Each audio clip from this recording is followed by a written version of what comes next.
Arangkada, live traffic update muna tayo mula sa MMDA Metro Base. Silipin natin ang traffic situation dyan sa may EDSA Santolan. Well, sa nakikita nyo nga sa inyong mga screens at sa mga nakikinig ngayon, maluwag ang daloy ng trapiko ngayon sa magkabilang linya ngayon ng EDSA Santolan, mapa north at southbound. So kayo ay manggagaling dyan sa may Cubao area at papunta kayo ng Mandaluyong at Makati, ay walang magiging problema ang mga motorista. Nagkakaroon lang yan definitely ng build-up habang paakyat kayo ng Santolan flyover. Samantala, nasa dulo ng inyong mga screens, inyong galing ng Makati at Mandaluyong at papunta ng Cubao area, maging dyan ay maluwag ang daloy ng trapiko dahil holiday ngayon. Samantala,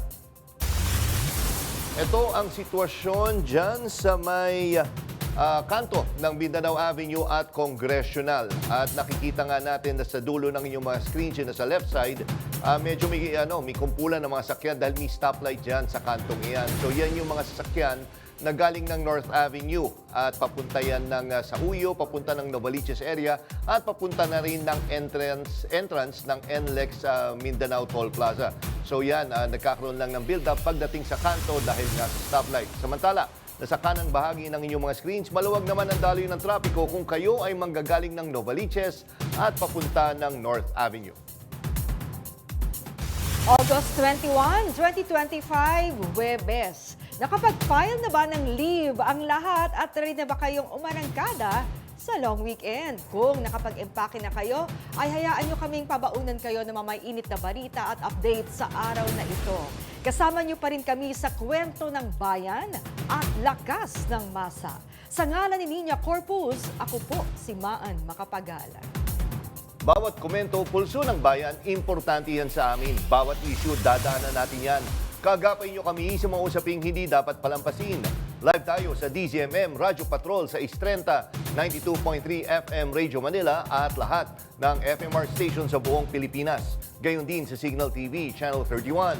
Ako, si Jack Batallones. Ito ang Arangkada Balita! Rider na kakagaling lang sa club, bumangga sa pader, isa sa mga angkas, critical. TMVS driver, binugbog at sinaksak ng magtiyuhing karnaper na nagpanggap na pasero. DOJ, nilinaw na wala pa silang natanggap na request kaugnay ng extradition ni Kibuloy. PIDEA, nagbabala laban sa iligal na sigarilyong tuklaw.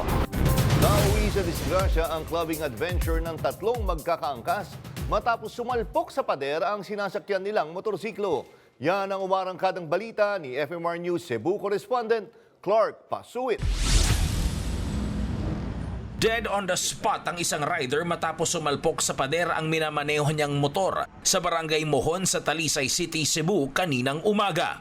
Kinilala ang rider na si alias JR, 19 anyos. Walang suot na helmet ang biktima nang mangyari ang aksidente. Sugatan ang isang angkas na si alias Dave. Critical naman ang isa pa na si alias Sandy. Ayon sa mga nakasaksi, galing sa club ang tatlo. Mabilis daw ang pagpapatakbo ng rider hanggang sa mawala ng kontrol at bumangga sa pader. Sa Lapu-Lapu City naman, sa pool sa dashcam ang rider na ito na tila nag-e-exhibition sa Marcelo Fernan Bridge nitong Martes ng gabi. Tila inaasar pa nito ang sasakyan na nasa likuran niya. Ngunit maya-maya pa, bigla itong sumemplang. Agad nilala sa ospital ang rider. Clark Pasuit, umaarangkada sa pagbabalita.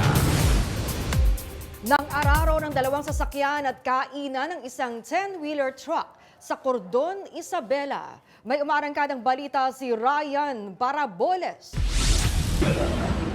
Sa video, nagkalat ang daang-daang kargang pakwan ng elf truck na yan. Bumangga naman sa poste ang nang-araro na truck. Ayon sa mga pulis, sumabog ang gulong ng 10-wheeler kaya nadisgrasya. Sugatan ng pahinante ng truck at nagpapagaling na. Nasa kustodiya na ng pulis ang truck driver. Sa Northern Samar, nadisgrasya ang ambulansyang kabibigay lang ni Pangulong Bongbong Marcos para sa bayan ng Katarman. Ayon sa mga pulis, iniwasan ng driver ang kalabaw kaya nahulog ang ambulansya sa gilid ng kalsada na may 10 talampakang lalim. Nasa ospital na ang sugatang driver. Ryan Paraboles, umaarangkada sa pagbabalita. Nasa kote ng Bureau of Immigration ang isang puganting Hapon sa Novaliches, Quezon City. Ang dayuhan, miyembro umano ng isang gang na sangkot sa pang-i-scam ng mga senior citizens sa Japan. Nagbabalik si Ryan Paraboles. You are under arrest. Anything you say will be and can be used against you in the court of law. Naaresto ng mga operatiba ng Bureau of Immigration Fugitive Search Unit ang isang Japanese national na umano'y sangkot sa isang notorious fraud syndicate sa Quirino Highway, Barangay Santa Monica, Novaliches, Quezon City. Nahaharap sa deportation ng 50 taong gulang na pugante matapos makatanggap ng impormasyon ng BI na may isinampang warrant of arrest ang Fukuoka Summary Court laban sa pugante dahil sa kasong theft. Ayon kay KBFSU Chief Rendell Ryan C., si Ikeno ang isa sa natitirang miyembro ng JP Dragon Syndicate na kilala sa pagnanakaw at fraud operations sa Japan. Target ng grupo ang mga senior citizen. Magpapanggap silang miyembro ng pulis na nag-iimbestiga sa nanakawan ng ATM card at banking information ng mga matatanda. Inilipat na sa tanggapan ng BI sa Taguig ang pugante habang hinihintay ang deportation sa kanya. Ayon kay Commissioner Joel Anthony Viado, malinaw ang mandato ni Pangulong Ferdinand R. Marcos Jr. na hindi dapat maging kanlungan ng mga puganteng dayuhan ng Pilipinas. Itinataguyod ngayon ng BI na ma-deport ang mga ito para harapin ang hustisya sa kani-kanilang bansa. Ryan Paraboles, sumaarangkada sa pagbabalita. Nagbabala naman ang Philippine Drug Enforcement Agency laban sa sigarilyong tinatawag na tuklaw. Ang sigarilyong ito ay may halong kemikal na nagdudulot ng pangingisay na maaari pang humantong sa kamatayan. May umarangkadang balita si PRTV News Correspondent Angela Babad.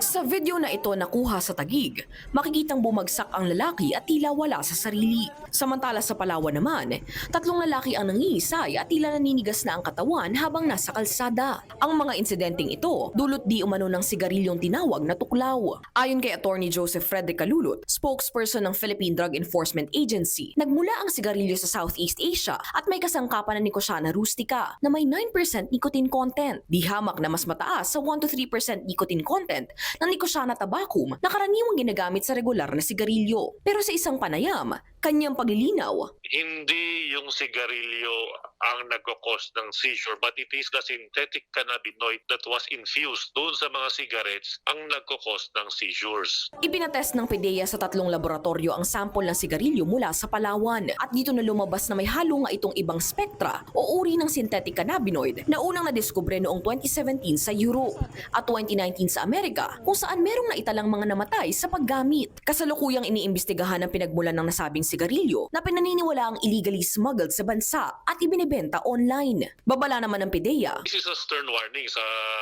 public to avoid using these kinds of cigarette, yung itim na sigarilyo, yung dark brown na sigarilyo, because we cannot be sure kung merong halong synthetic cannabinoid yan. Better is for the public to avoid using any kind of cigarette or any kind of vape products. This is for the betterment of their health. hinihikayat din ng ahensya ang publiko na i-report ang anumang kahinahinalang aktibidad o paggamit ng sinasabing sigarilyo. Angela Babad, umaarangkada sa pagbabalita.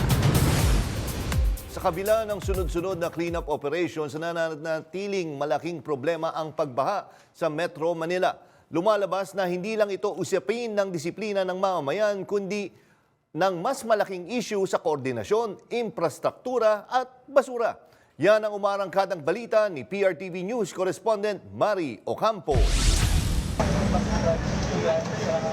2 truck ng basura ang nahakot sa isang operasyon sa San Juan River kahapon sa ilalim yan ng Bayanihan sa Estero Program kasama ang Metro Manila Development Authority o MMDA. Pero ayon kay San Juan City Mayor Francis Zamora, hindi lang San Juan ang dapat sisihin. Ang San Juan River ay konektado sa Pasig River at umaagos patungong Manila Bay. Kaya't kahit anong linis, kung ibang lungsod ay patuloy na nagtatapon, babalik at babalik ang basura. Tayo po kasi ay nasa downstream, so So sa kasamaang palad, tayo pong sumasalo dun sa tubig na pababa patungong San Juan. Malaking bantari ng pagbaha sa mga komunidad na nakatira sa gilid ng estero at ilog. Kapag umapaw ang tubig, sila ang unang binabaha at nalalagay sa panganib. Pero kahit may ordinansa at multa para sa mga magtatapon ng basura, hindi sapat kung hindi maayos ang koleksyon. Kapag hindi nakukuha ang basura sa oras, napipilitan ng ilan na itapon ito sa ilog o creek. Alam naman natin yung mga low-lying areas,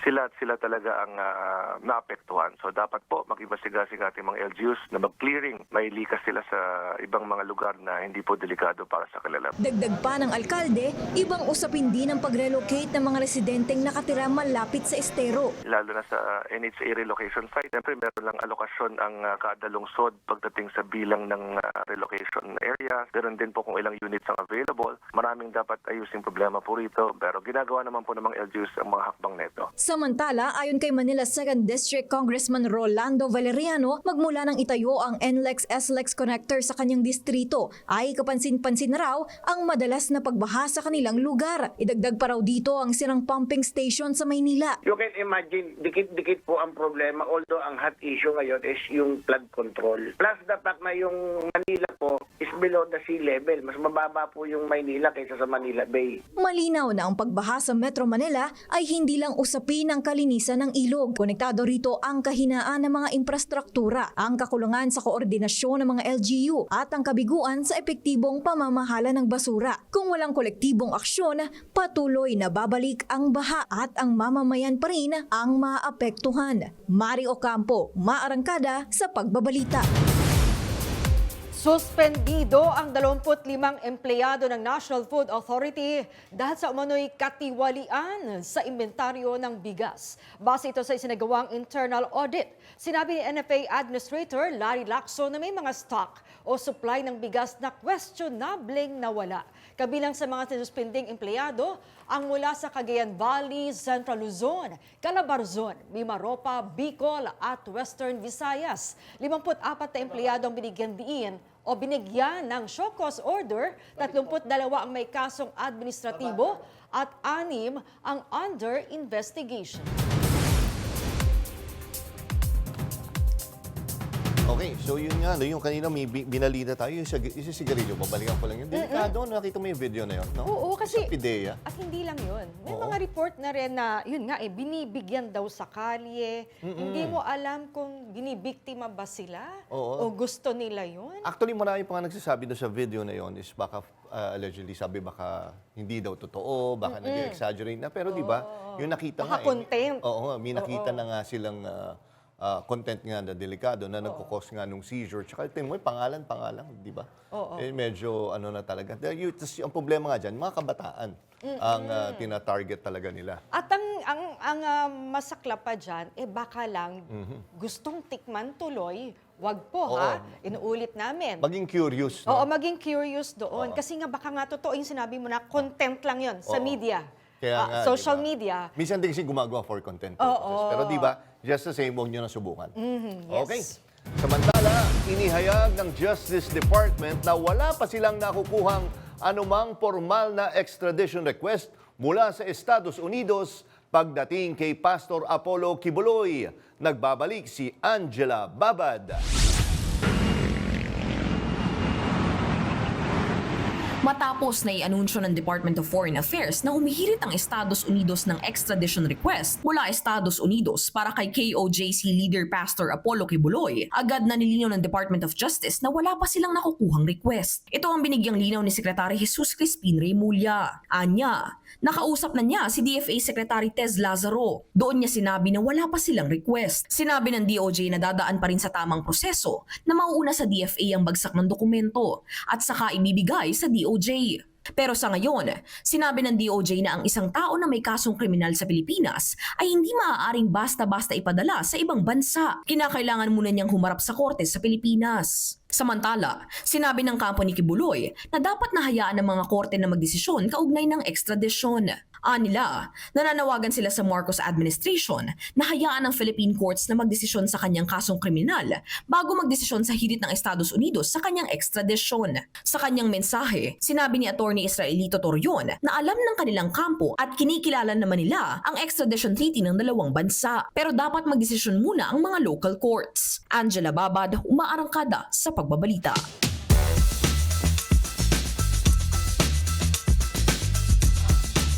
Kaugnay po ng balitang yan, makakausap natin via Zoom si Gabriela Party List Representative Arlene Brosas. Magandang hapon po, Kong Brosas. Hello, magandang hapon. Good afternoon po sa lahat.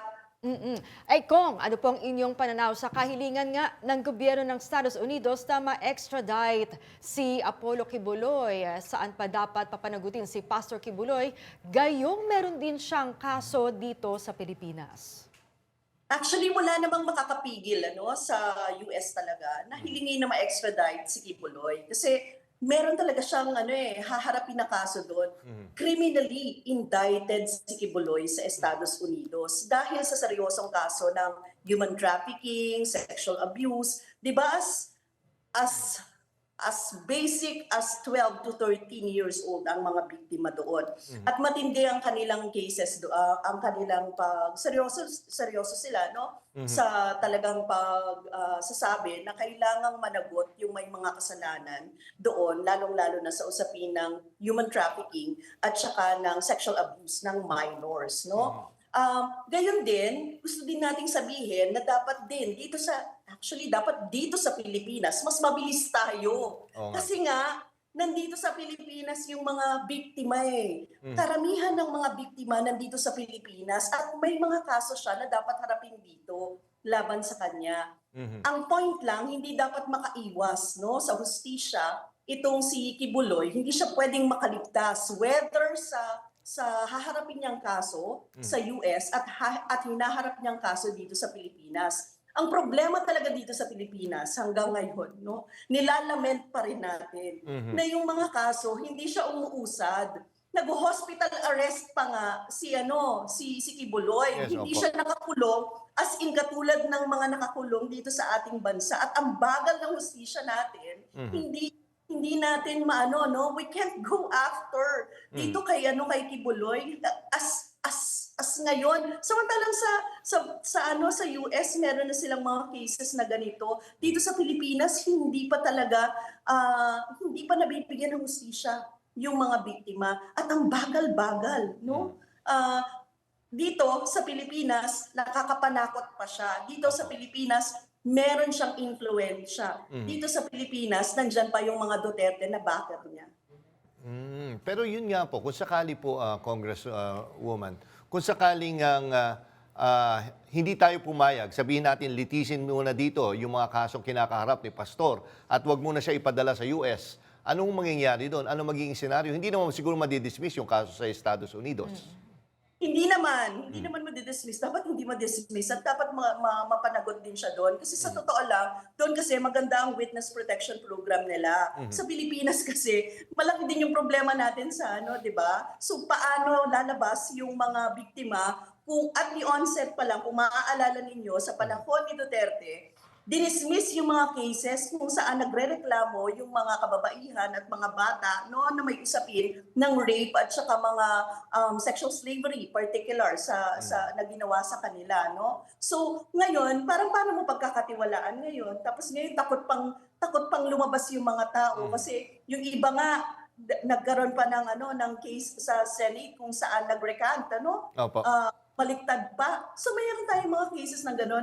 Napaka-influential ng tao na ito. Napaka-influential nito. Tapos in terms of religion, di ba, nakatakbo pa nga ng senador Oo nga po. So tumakbo pa. So ganun tayo magtrato ng mga may mga kaso at criminally liable talaga. So parang ito, hindi natin dapat palampasin to. Dapat maging strong yung gobyerno dito. The Marcos administration talaga, dapat seryoso silang litisin. Seryoso silang papanagutin, seryoso silang hanapin at bigyan ng hustisya yung mga biktima. And Congresswoman, totoo, tama po ba ang pagkakatanda ko? Tama ba, Maan, is yung mga kasama ho na kinasuhan sa US ay nakakulong ngayon? Tama po ba? Yung mga kasama ni Kibuloy? Tama po ba? No, hindi ako privy doon sa kung sino yung nakakulong sa Estados Unidos. Pero may... But of course, may mga kinasuhan po doon sa ibang bansa na kasama siya. Tapos meron din dito sa Pilipinas, actually yun din yung isa sa mga dapat papanagutin Hindi lang po si Kibuloy, kundi yung mga kasama niya pang gumawa ng mga ganitong mga atrocities, no? Kumbaga, yung mga enablers din, yung mga kasama niya talagang gumawa ng ganitong mga kaso, ganitong mga krimen. Ito, Kong Rosas, sa isang pahayag ng Justice Department, sinasabi nila ng isang taong may kasong kriminal sa Pilipinas ay hindi basta-basta maaring ibigay sa anumang bansa o Estados Unidos nang hindi humaharap sa korte sa Pilipinas. Sabi nyo nga, pakaangkaang, ang bagal ng usad, no, ng kanyang kaso dito sa Pilipinas, sa isang banda, sinasabi ng mga ibang tao, baka nga sa US, mabilis siyang malilitis at makakasuhan o makukulong. Anong tingin ninyo? Alam mo, Maan, yan na nga yung nakakalungkot sa atin Imbis na i-resolve natin dito ng mabilis yung mga kaso, imbis na dito talaga papanagutin natin, hindi nangyayari yun. Samantalang dapat tayo nga yung mas may kapangyarihan na gawin yun. Kasi hindi naman natin talaga basta-basta ibibigay yan kung talagang merong kasalanan dito sa bansa natin at dapat managot yan. Pero hindi nga ganun yung nangyayari. Parang ngayon, dahil hindi magawa dito sa Pilipinas, parang ang nangyayari, tumitingin ka na lang sa ibang bansa, just like ICC, just like, di ba, yung mga ganun. Kasi hindi makakuha ng hustisya yung mga biktima sa loob mismo ng bansa. Kumbaga, ang laki ng problema natin. And we should realize it, na yung problema natin sa administrasyon natin, sa gobyerno natin, hindi tayo makapagpanagot ng may mga matitinding kasalanan, lalong-lalo na yung mga nasa posisyon, nasa kapangyarihan, at super influential. Ito pa mas malala, dahil religious itong, di ba, trying to be a religious leader na nagsasamantala ng kapangyarihan niya. Kaya talagang ang point ko lang dyan, parang hindi dapat proteksyonan ng gobyerno ito. Kumbaga, kung kasuhan nila, mabilis dapat ang hustisya at hindi paakang-akang, sabi mo nga, Maan. Pero kung Congresswoman, kung kayo ang papipiliin, or sige, ano na lang po yung opinion nyo, anong mas makakabuti? Kung dito siya lilitisin or better off, padala na lang sa ibang bansa at doon ho siya, harapin niya yung kaso niya doon? Alam mo, may implication din kasi ng basta-basta lang natin ipapadala. So parang ang point din talaga, kung talagang seryoso yung Marcos administration, dapat unang litisin dito sa ating bansa at papanagutin dito sa ating bansa. Ito Kong Brosas, hindi ko alam kung kayo pa may direct knowledge, no?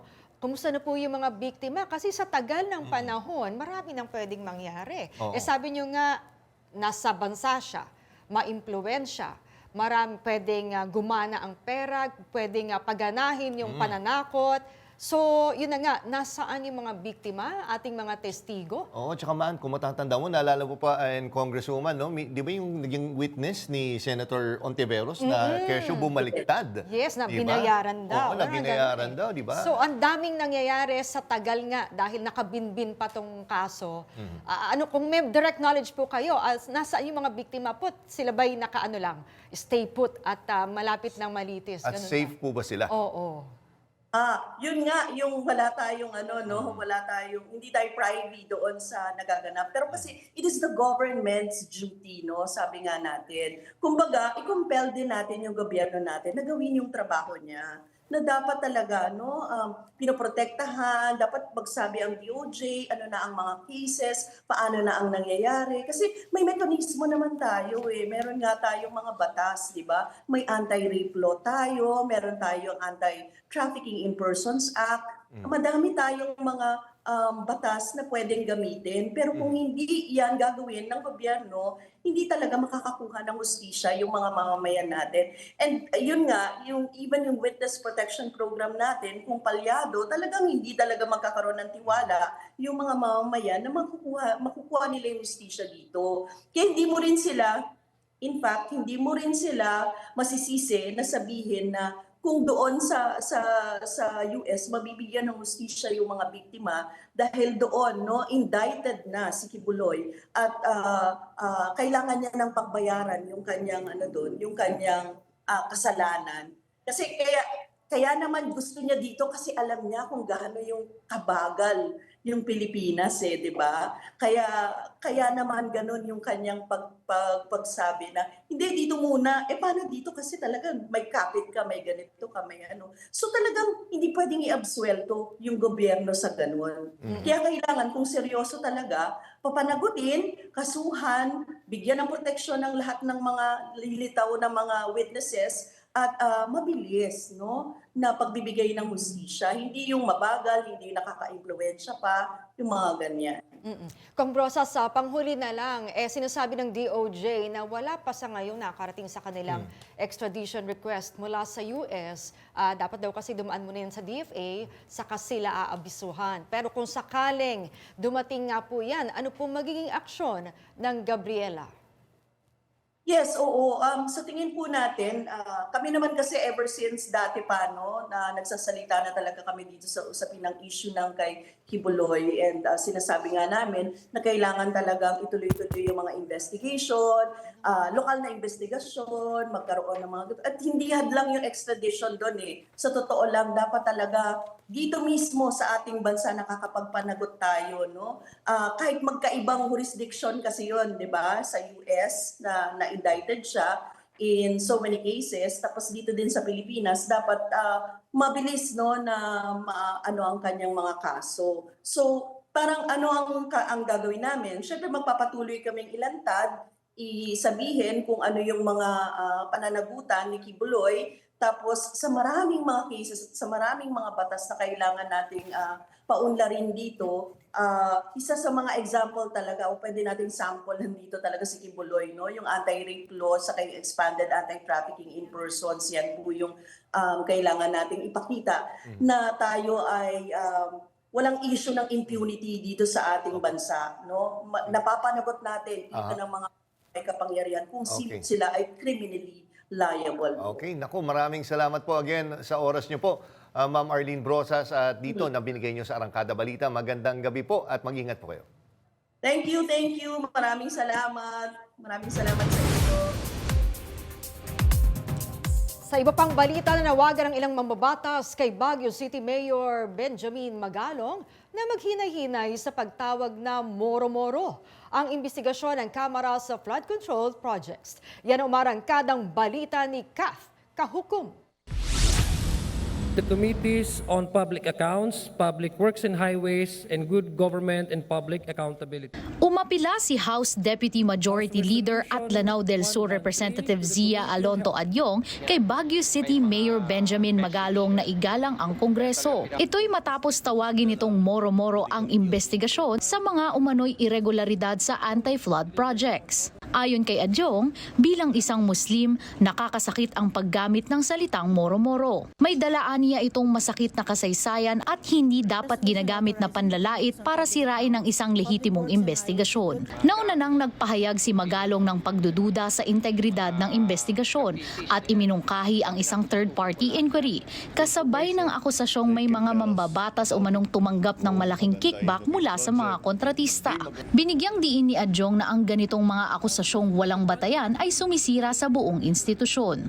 Aniya, kung may ebidensya ay pangalanan at ilatag ang dokumento pero huwag lalahatin sa akusasyon ang buong Kamara. Umapela rin siya kay Magalong na maging mas maingat sa pananalita. Aniya, maaari namang labanan ang korupsyon pero gawin ito ng may respeto at base sa katotohanan. Dagdag pa ni Adyong, bukas ang Kongreso sa testimonya basta't may ebidensya at handang manumpa. Binatikos din ni Manila Representative Representative Bienvenido Benny Abante ang pagtawag ni Magalong na moro-moro ang investigasyon ng Kamara sa anti-flood projects. Ayon kay Abante, mali ang pagbibitiw ng seryosong akusasyon na walang sapat na ebidensya. Dagdag ni Abante, kung moro-moro ang investigasyon, ibig bang sabihin ay nagsabwatan ang mga kongresista? Aniya, bukas ang Kongreso sa lehitimong pagsusuri kung ito'y may kasamang dokumento at testimonya sa ilalim ng panunumpa, hindi sa mga generalization na sumisira sa integridad ng institusyon. Dagdag ni Abante, kung may alam si Magalong na sangkot sa anomalya sa flood control project, pangalanan niya at magsumiti ng ebidensya at huwag idamay ang lahat ng mambabatas. Kat Kahukom, umaarangkada sa pagbabalita.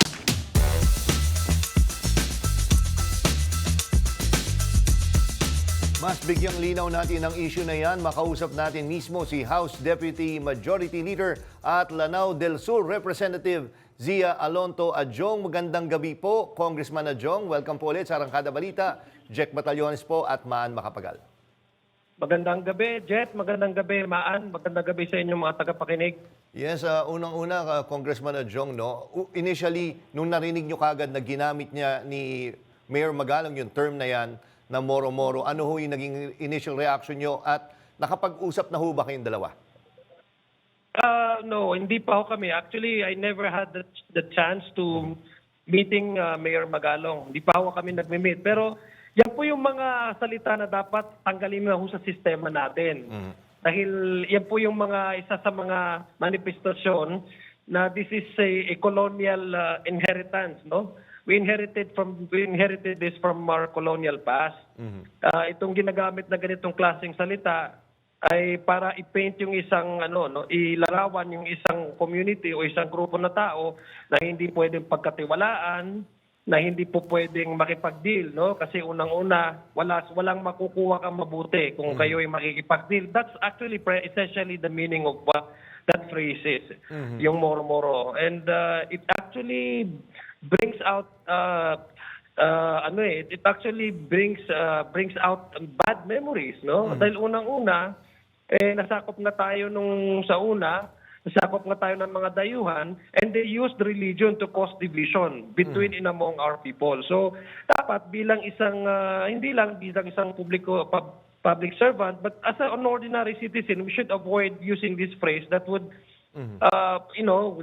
that would again bring back so much not so much good memories, no, that it actually causes more division, and it pushes people away and away from being being part of the entire Filipino community.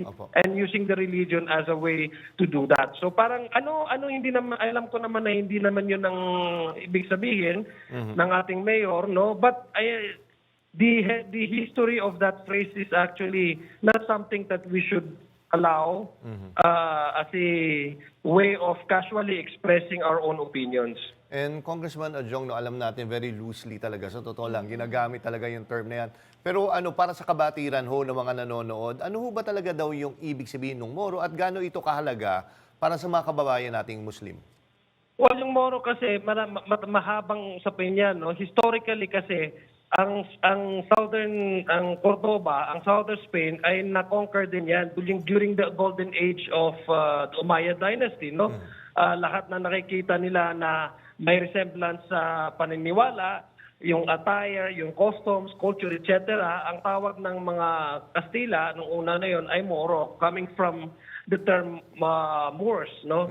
So when they conquered the Philippines, nakita nila na meron sa southern part, merong mga pagugugali, paniniwala, even the north, no? Kaya nga tinawag yan na Intramuros, di ba?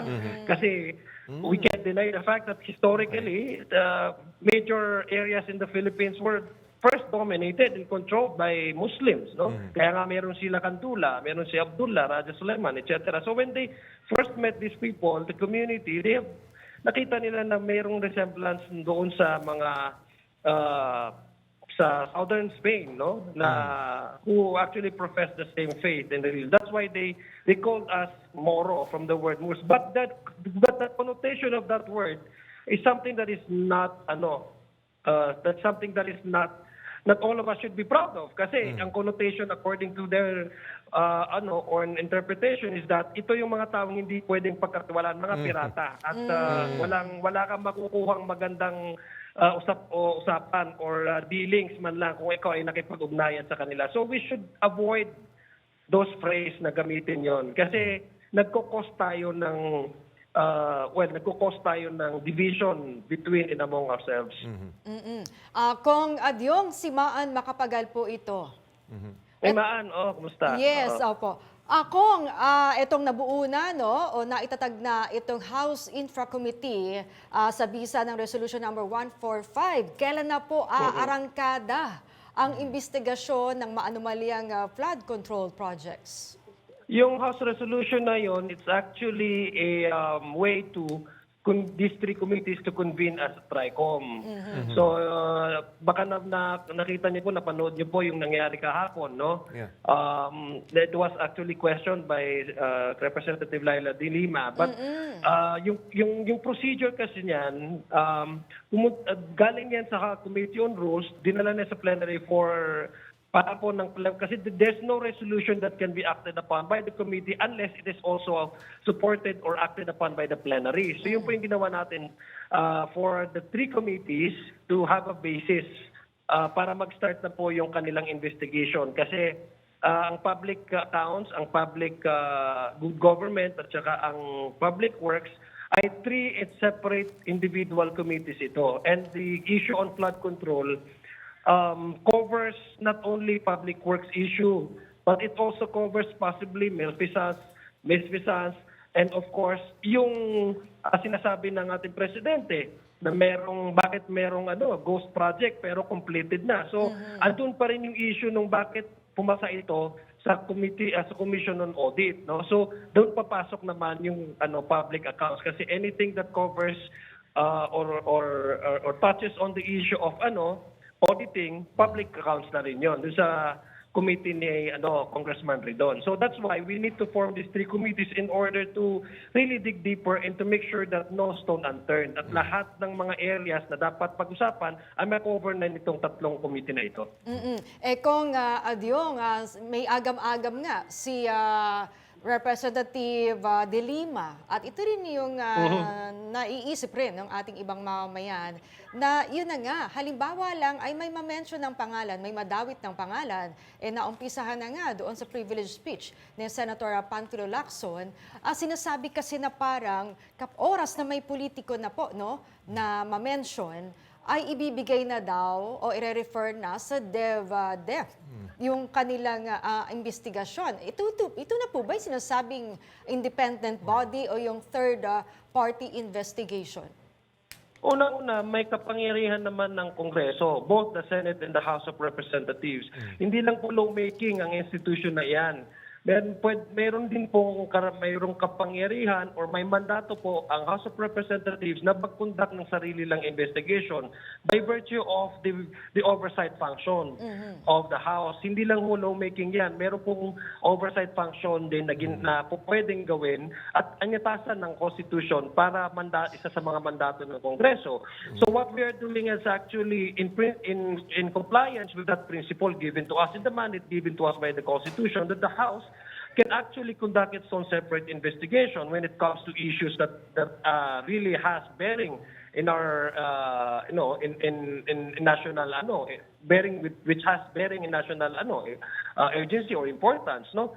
So yun pong ginagawa natin ngayon. Now, whether or not this will be yung mga pag-aalinlangan nila or yung mga fear nila na ito ba ay magiging bias, that would depend on what accusations or what type of discussions that would be brought out during the investigation. I don't think naman na yung gagawin na investigation nito ay hindi magiging fair at hindi magiging transparent at hindi magiging hindi na mga hulugan dahil ang House of Representatives ang nag-conduct ay we will selectively just point out kung sino yung gusto nating person to hold accountable. I guess the President is very clear on his message na kailangan talagang managot yung dapat managot. And yun po yung gagawin natin. Dyan sa TRICOM na yan, we will not allow any sacred cows to go unscathed.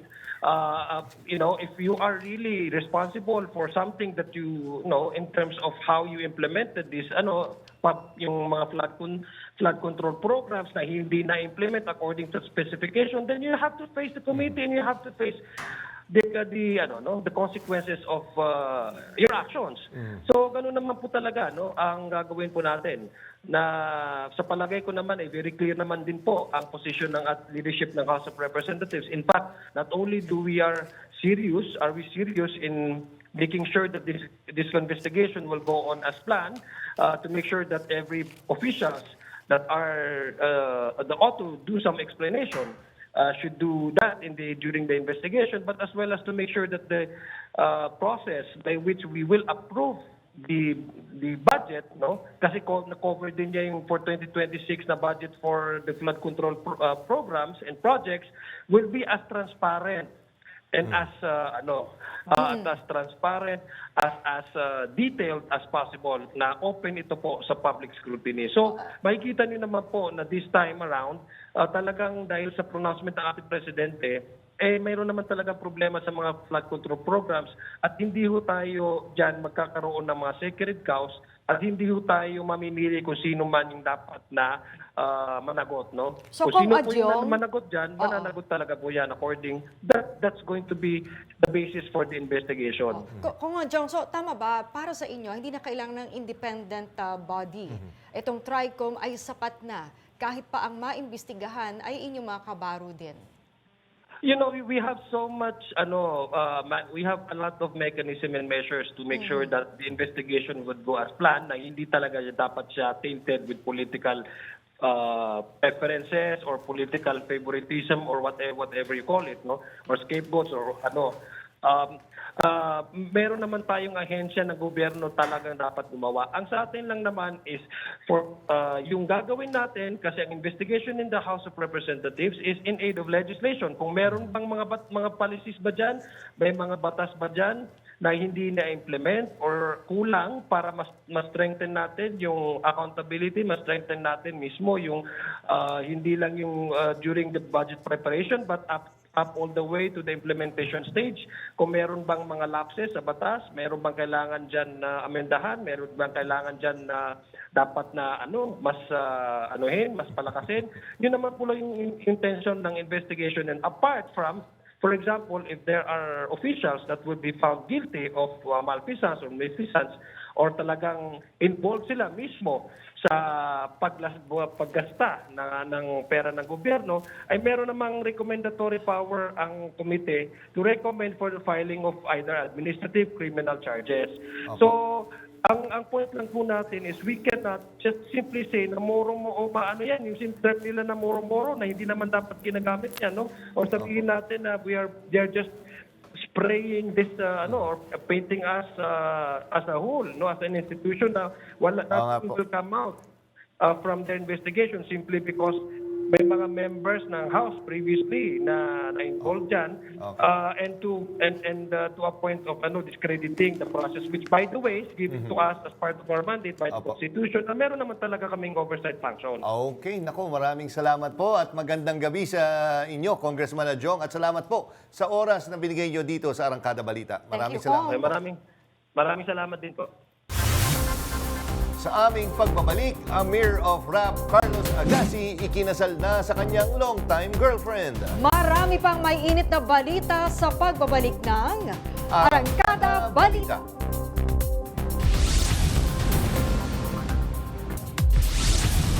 Kalunos-lunos ang sinapit ng isang Grab driver matapos pagsasaksakin at bugbugin ng mga nagpanggap na pasahero sa Pampanga. Yan ang marangkadang balita ni FMR News Central Luzon correspondent Gracie Rutao. dulo ng sakop ng Barangay Consuelo, Sitio Delta. Isinugod sa ospital ng mga barangay officials ng Consuelo sa Macabebe ang 29 anyos na grab driver na halos mawalan na ng malay matapos hold-upin, saksakin at bugbugin ng mga pasaherong nag-book sa kanya sa Macabebe, Pampanga. Sa inisyal na investigasyon ng Macabebe MPS, nag-book ang mga suspect mula Taytay Rizal papuntang Pampanga Martes ng madaling araw. Inikot-ikot muna nila ang biktima sa iba't ibang lugar bago ito pinagsasaksak at tinangkang nakawin ang kanyang sasakyan sa Barangay Consuelo. Yun, pagdating po doon sa mga liblib na wala nang ganong tao, remote na, pinagsaksak na raw siya sa likod. Tapos habang pinapalo naman siya sa ulo, pinapalo sa baril ng isa. Dito na nakaisip ng paraan ng driver para tumawag ng pansin sa ilang residente at barangay officials na malapit sa lugar. Isinadsad niya yung kotse doon para makakuha ng pansin. Ayun, nagkatakbuhan na po. Then nung makita ng mga tao doon, sakto naman mga barangay official ng Barangay Consuelo. Sasaklolo sila. Nung nakita nilang may baril, tumawag agad sila ng pulis dito sa Macabebe MPS at tinawagan din nila yung mga army. Kasi may army po dun sa may dulo ng Consuelo. Nahuli ang mga suspect sa damuhan at na-recover sa kanila ang isang granada, replica pistol, cellphone at mga ID. Tayo na rin yung nagbayad dun sa hospital bill niya, dun sa Castillo. Nagbigay din tayo ng financial assistance sa wife ng victim. Hawak na ng mga otoridad ang mga suspect na napag-alamang magtiyuhin at nahaharap sa kasong carnapping at frustrated homicide. Nakikipag-ugnayan na rin ang Macabebe MPS sa iba pang istasyon ng pulis para malaman kung nasangkot na rin sa iba pang kaso ang dalawang suspect. Grace Sirutao, umaarangkada sa pagbabalita. Patay ang isang barangay kagawad sa pamamaril sa anibersaryo ng kanilang barangay sa bayan ng Kiblawan, Davao del Sur. Yan ang umarangkadang balita ni FMR News Davao correspondent Hernel Tokmo. Dead on arrival sa ospital ang 53 taong gulang na si Norberto Aton matapos barilin sa harapan ng barangay gym sa barangay Bagong Negros sa bayan ng Kiblawan, Davao del Sur kahapon ng madaling araw. Ang biktima ay kagawad sa kanilang barangay at miyembro ng tribong Blaan. Habang kinilala naman ng mga pulis ang suspect na si alias Jong, isang magsasaka at isa ring Blaan. Batay sa investigasyon ng pulisya, nangyari ang pamamaril sa idinaos na Mayor's Night kung saan mayroong konsyerto at disco kaugnay sa anibersaryo ng barangay doon. Pinatigil umano ng biktima ang disco nang mag-amok dahil sa kalasingan ng suspect. Ginan ko niya nga, ina yung papatol nga, ayaw palabig pang isog. Ginan ko siya nga, may sala akong papas mo. Mo siya nang isog, mato nga gisumbag, puko niya. Inaalam pa ng pulisya ang motibo sa pamamaril habang patuloy ang hot pursuit operation nila sa pagtugis sa suspect. Hernel Tokmo, umarangkada sa pagbabalita. Muling inihain ng kampo ni dating Pangulong Rodrigo Duterte ang kanilang hiling na siya'y mapalaya at mailipat sa isang hindi pa tinutukoy na bansa. Ito'y isang buwan bago nakatakdang confirmation hearing sa The Hague. Sinabi ng abogado ni Duterte na si Nicholas Kaufman na handa ang nasabing bansa na tanggapin si Duterte, makipagtulungan sa ICC at ipatupad ang anumang kondisyon sa kanyang pansamantalang paglaya. Ayon pa sa kampo ni Duterte, ang mga pagtutol ng prosecution sa naturang bansa bilang tatanggap ay maaari namang mapagkasunduan. Giit pa ng depensa, batid mismo ng pre-trial chamber na nahirapan silang makumpleto ang mga kinakailangang impormasyon dahil sa administrative hurdles. Noong nakaraang buwan, humiling din ang depensa na ipagpaliban ang desisyon sa kanilang petisyon hanggang makumpleto nila ang lahat ng impormasyon. Iginiit ni International Criminal Court Prosecutor Karim Khan na hindi siya tatalikod sa investigasyon sa madugong war on drugs ng Administrasyong Duterte. Kinumpirma niya na bahagi siya noon ng legal team na humiling kay dating ICC Prosecutor Fatou Bensouda na buksan ang kaso sa Pilipinas. Pero nilinaw niya na hindi siya direktang nakilahok sa investigasyon at agad ding umatras matapos isumite ang dokumento. Wala aniyang conflict of interest dahil magkaiba ang tungkulin niya noon bilang pribadong abogado at bilang ICC prosecutor ngayon. Nauna nang hiniling ng kampo ni dating Pangulong Rodrigo Duterte na ma-disqualify si Khan dahil sa umano'y irreconcilable conflict of interest.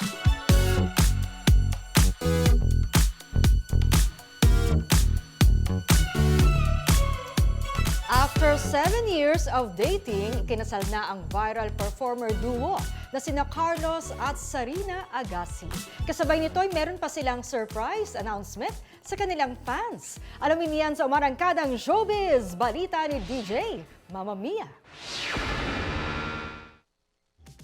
Just got married. Ito na ang bagong relationship status update ng matinee idol turned content creator na si Carlos Agassi matapos ikasal sa kanyang girlfriend for 7 years na si Sarina. Si Sarina lang naman ang kanyang kasama sa mga viral songs na sila rin mismo ang nagsulat at kumanta. Sa post ni Carlos, sinabi niyang he married his best friend, soulmate, talented rap goddess, and many more. Ngayon, magkasama na sila sa pagtupad ng kanilang pangarap na 4x4 car, new house at baby in God's perfect timing. Sa kanya namang post, ibinahagi ni Sarina na masarap sa pakiramdam na mapakasalan ang taong pinakamamahal, pinagkakatiwalaan at gusto mong makasama habang buhay. Kasabay naman ng kanilang wedding announcement ang release ng bagong kanta tungkol sa kanilang pag-iisang dibdib. Isang hardin ng aking tinahak. Ako po si DJ Mama Mia ng FM Radio Manila. Umaarangkada sa Showbiz Balita. Sa aming pagbabalik, lalaki nag-ala Spider-Man sa pagnanakaw ng kable. Marami pang mainit na balita sa pagbabalik ng Arangkada Balita.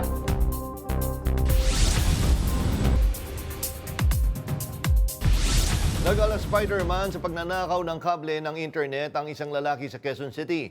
Sa video na kuha noong August 14, makikitang nakasabit ang kawatan habang hinahatak ang kable. Dahan-dahang buwaba ang lalaki saka sumibat. Hindi kita sa video pero ayon sa Quezon City Police District, kasabwat ng suspect ang kanyang bayaw sa pagnanakaw. Nahuli ang dalawa sa follow-up operation ng mga pulis nitong Lunes at maharap sila sa reklamong theft. Nakuha sa kanila ang higit 1 metrong haba ng kable na nagkakahalaga ng higit 10,000 piso. Napag-alaman din na dati na silang nakulong dahil sa iba't ibang kaso. Dalawang Chinese research vessel ang kasalukuyang nasa paligid ng Panatag Shoal. 9 na araw matapos magbanggaan ang sarili nilang mga barko sa lugar, ayon sa West Philippine Sea Monitor Sea Light. Ayon kay Sea Light Director Ray Powell, dumating noong Lunes ang autonomous mothership na Zhu Haiyun upang samahan ng Shangyang Hong 10 Deep Sea Research Ship na naroon na mula pa noong August 15.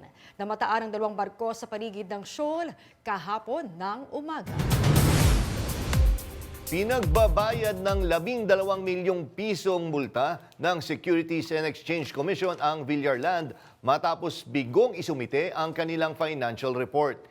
Inatasan ng SEC sina Manny Villar, chairman ng Villar Land, magkapatid na senador Mark at Camille Villar at kapatid na Paulo Villar na kapwa mga direktor at iba pang mga opisyal na magbayad ng 12 milyong piso matapos mabigong magsumite ng kanilang 2024 annual at first quarter 2025 report. Ayon sa SEC Markets and Securities Regulation Department, ilang beses nang binigyan ng extension ng Villar Land para makapagsumite. Kaya malinaw ang pagsasawalang bahala ng Villar Land sa mga patakaran ng SEC.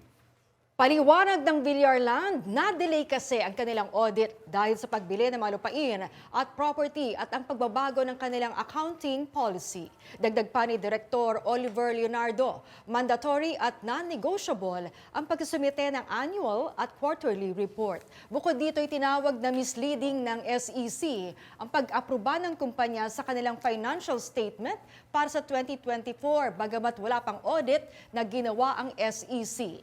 Binigyan din ng 10 araw ang kumpanya na magpaliwanag kung bakit hindi sila dapat sampahan ng reklamo sa paglabag sa Financial Products and Service Consumer Protection Act at Revised Corporation Code. Idinaan sa isang dokumentaryo ng mga kabataan ang mensahe sa peligro na dulot ng vaping at paninigarilyo.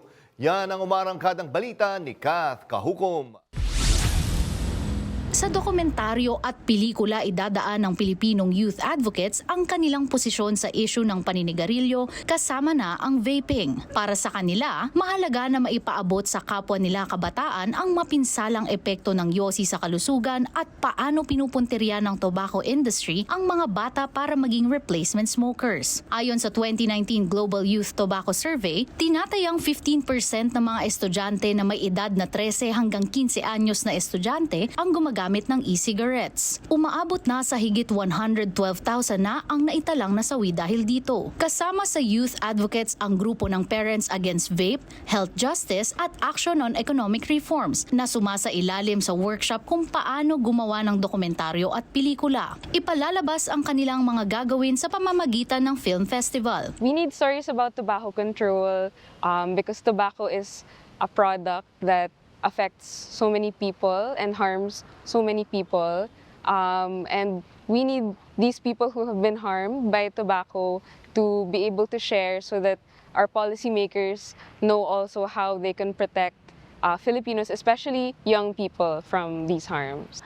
Malaki ang epekto ng paggamit ng yosi or vape, hindi lang sa user mismo, kundi rin sa mga taong nakapaligid nito. At isa pa, tumataas na din yung kaso ng mga gumagamit ng vape, lalo na sa panahon ngayon. Samantala, sa Singapore, nagpahayag na si Prime Minister Lawrence Wong na ituturi na nilang isang illegal drug issue ang vaping. Banned ang vape sa Singapore pero aniya may nahuhuli pa ring nag-smuggle nito. Kat Kahukong, umaarangkada sa pagbabalita.